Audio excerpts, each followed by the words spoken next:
Welcome back to another episode of Learn English with a Hobbit.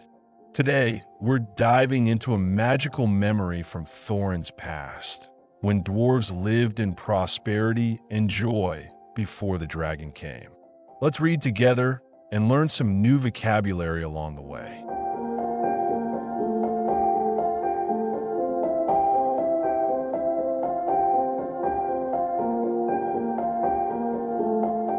Altogether, those were good days for us, and the poorest of us had money to spend and to lend, and leisure to make beautiful things just for the fun of it, not to speak of the most marvelous and magical toys, the like of which is not to be found in the world nowadays. So my grandfather's halls became full of armor and jewels and carvings and cups, and the toy market of Dale was the wonder of the North. Undoubtedly, that was what brought the dragon. Dragons steal gold and jewels, from men and elves and dwarves, wherever they can find them.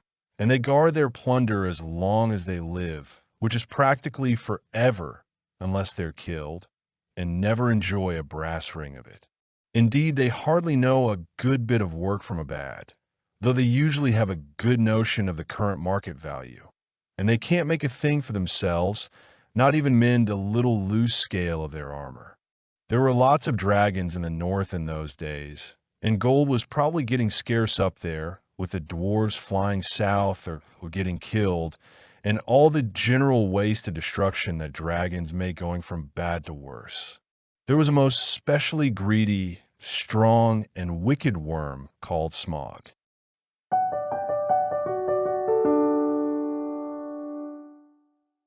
That was an epic glimpse into the dwarves' golden days, until Smaug ruined everything. Now let's explore the vocabulary from this part of the story. If you're enjoying this journey through The Hobbit, don't forget to like, subscribe, and drop a comment below to tell us what you've learned or loved about today's episode. This word means completely or in total. Imagine looking back at your week and saying, altogether, not bad. It's like summing everything up in one word. This is the opposite of richest.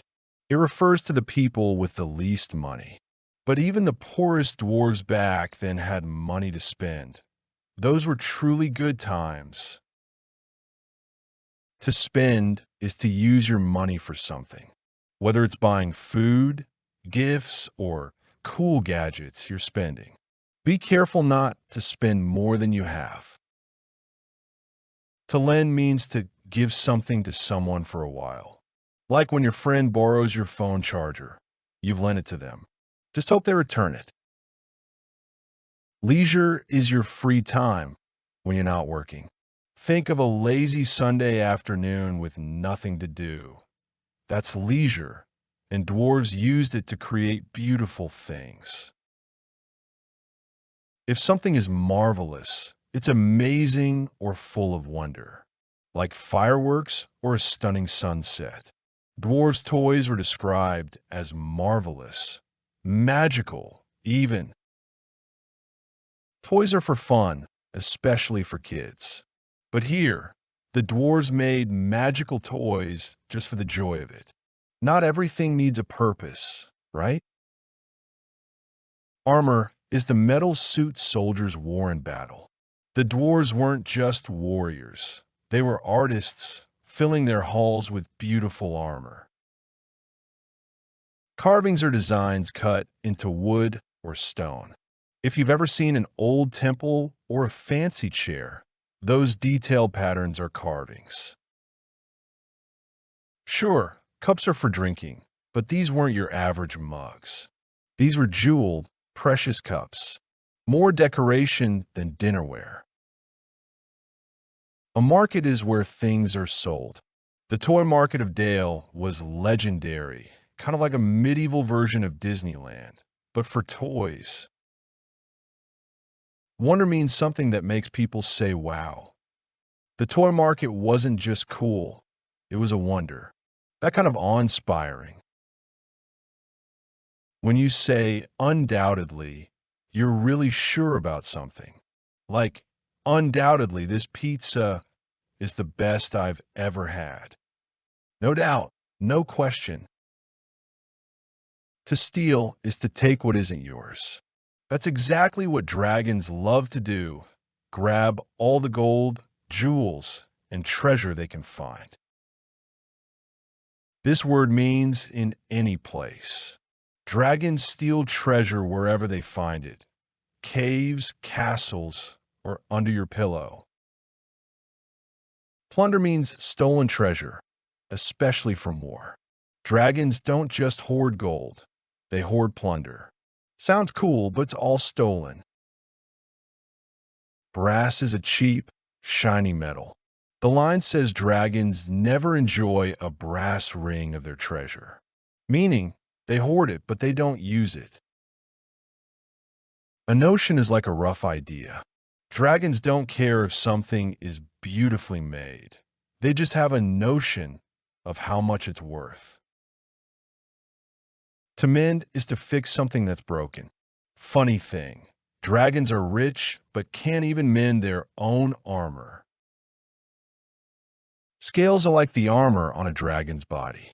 Each little piece protects them, like a reptile's skin, but tougher. If something is scarce, there isn't enough of it, like toilet paper during a panic buy. In the north, gold was becoming scarce. Bad news for dwarves. Flying means soaring through the air. Dwarves weren't literally flying, but they were escaping quickly from danger, like birds in panic. Destruction is complete ruin. When dragons come through, buildings collapse, towns burn, it's pure destruction. Greedy people, or dragons, want more and more, even when they already have enough. Smaug wasn't just rich, he was greedy. Strong means powerful. Smaug could crush, burn, and destroy. That's what made him such a threat, not just his greed. Wicked is another word for evil. Smaug wasn't just greedy or strong. He was wicked, which made him feared. Worm, he doesn't mean a squiggly garden creature. It's an old word for dragon. So a wicked worm means an evil dragon.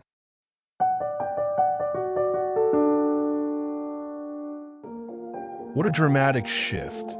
From golden days full of joy and craftsmanship to the terror brought by a greedy dragon. Through this passage, we've seen how language can beautifully describe both peace and destruction. Stick around for more as we uncover the next chapter of The Hobbit and grow your English along the way.